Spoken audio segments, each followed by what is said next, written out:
Para que nós possamos entender acerca dos diferentes tipos de reservatório, é necessário entender como se dá a variabilidade no regime de vazões de um rio, tá certo? Então, o hidrograma do rio, como se dá a variação sazonal entre o período úmido e o período seco de um mesmo ano, como se dá a variação interanual das vazões também nesse rio.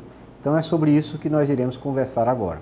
Bem, então vamos começar a discutir acerca dos tipos de reservatórios, né, e da regularização de vazões. Então, para entender os tipos de reservatórios e a função desses reservatórios, nós temos que entender acerca da variabilidade do regime de vazões. Então, nós temos, por exemplo, vazões maiores num período do ano do que em outros. Então, tem meses que nós temos vazões maiores e meses que a gente tem vazões menores. Então, vão existir reservatórios que a função desses reservatórios é exatamente transportar água dos meses mais úmidos para os meses mais secos. Existirão outros reservatórios que vão ter uma função de transportar a água por mais tempo, né? Então, ela vai pegar a água que escoa no rio em um ano mais úmido e levar essa água para um ano mais seco.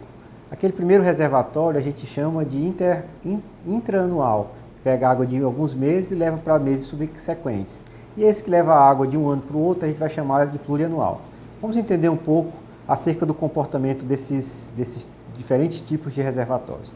Para isso, observem esse gráfico aqui inicial que apresenta a variabilidade temporal das vazões na bacia do Rio Jaguaribe, na seção de Iguatu, onde nós vamos ter aqui na seção de Iguatu uma área de drenagem em torno de 20 mil quilômetros quadrados. Observe que nós vamos ter anos em que a vazão média mensal em determinado mês é de 1.400 metros cúbicos por segundo. E existem outros meses em que a vazão média mensal é zero. Então isso mostra uma grande variabilidade das vazões entre diferentes meses e entre diferentes anos. Então qual é a função básica do reservatório? É exatamente transportar a água desse período mais úmido para esse período mais seco. Então nós vamos ter dois tipos de reservatórios. O primeiro deles é o que caracteriza a regularização intraanual, dentro do ano. Então observem essa outra imagem, onde vocês vão estar observando aqui a vazão média naquela mesma seção fluvial nos diferentes meses do ano. Então a gente vai ter mês que a vazão média mensal é de 160 metros cúbicos por segundo e tem meses que a vazão é zero. Então, supondo que nós vamos ter essas vazões médias mensais, então o que é que a gente poderia fazer para utilizar alguma água no rio nos meses de setembro, outubro e novembro, quando a gente vai ter vazões aproximadamente zero? A gente poderia construir um reservatório que estocaria a água desse primeiro semestre do ano, dos meses 2, 3, 4 e 5, estocaria essa água e disponibilizaria essa água dos meses 7, 8, 9, 10 e 11.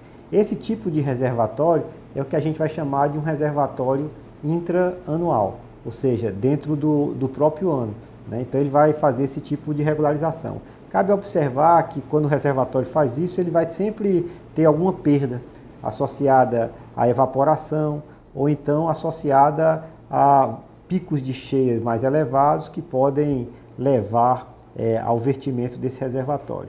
Então, esse é um caso específico de reservatório intraanual e nós vamos discutir mais na frente como dimensioná-los. O segundo tipo de reservatório é o reservatório plurianual. Nós podemos observar nessa outra imagem as vazões médias mensais daquela mesma seção fluvial do Rio Jaguaribe em Iguatu. Nós vamos ter anos, por exemplo, que as vazões médias anuais chegam a ser da ordem de grandeza de 225 metros cúbicos por segundo. E temos anos que as vazões médias anuais chegam a ser aproximadamente zero. Ou seja, durante todo o ano o rio praticamente não teve escoamento. Nessa localidade, por exemplo, a vazão média de longo prazo, ou seja, dessa série temporal toda, a vazão média foi de 34,7 metros cúbicos por segundo. Então o que é que a gente podia fazer?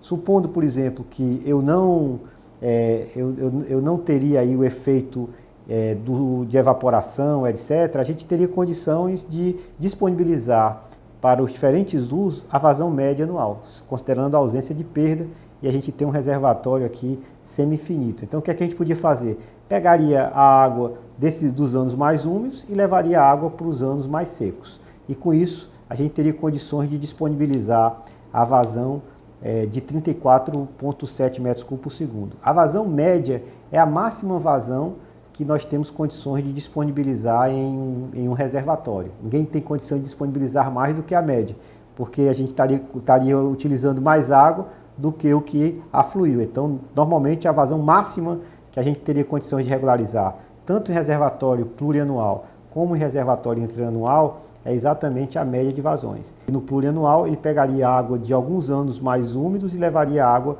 para alguns anos mais secos, e com isso haveria uma espécie de compensação, tá certo? O reservatório, ele trabalha com o quê? Com armazenamento. Ele armazena água nos anos mais úmidos para levar água nos anos mais secos. Então, a função dele é exatamente de transportar a água de um período para outro. Obviamente, essa condição que eu acabo de relatar, de evaporação ser desprezível, em alguns locais ela pode ser válida quando a precipitação média mensal é igual à evaporação média mensal, quando elas se equiparam. Isso pode acontecer em algumas localidades. No Nordeste do Brasil, por exemplo, a gente não vai ter esse tipo de situação. Durante, por exemplo, o segundo período do ano, a gente vai ter precipitações zero e evaporações extremamente elevadas.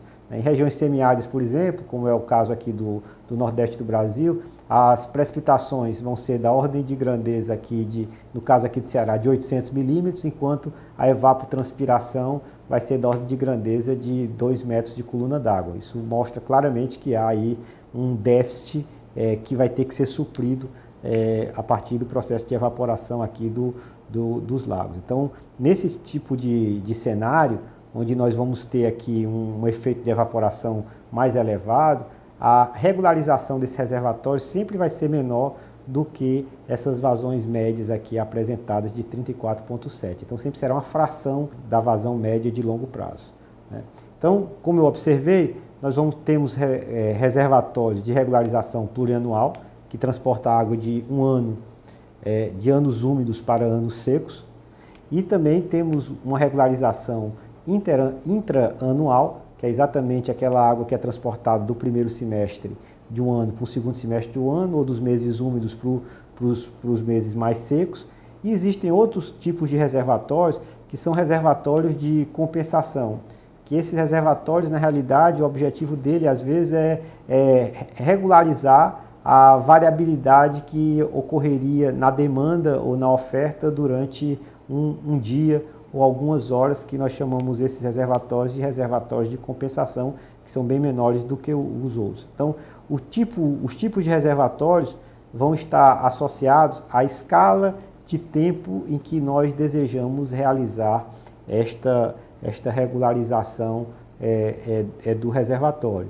E para esses reservatórios, nós teremos metodologias diferentes para cada um desses tipos de reservatório, por plurianual, por intraanual e por reservatório de compensação. Nós teremos metodologias de dimensionamento diferentes, como veremos em seguida.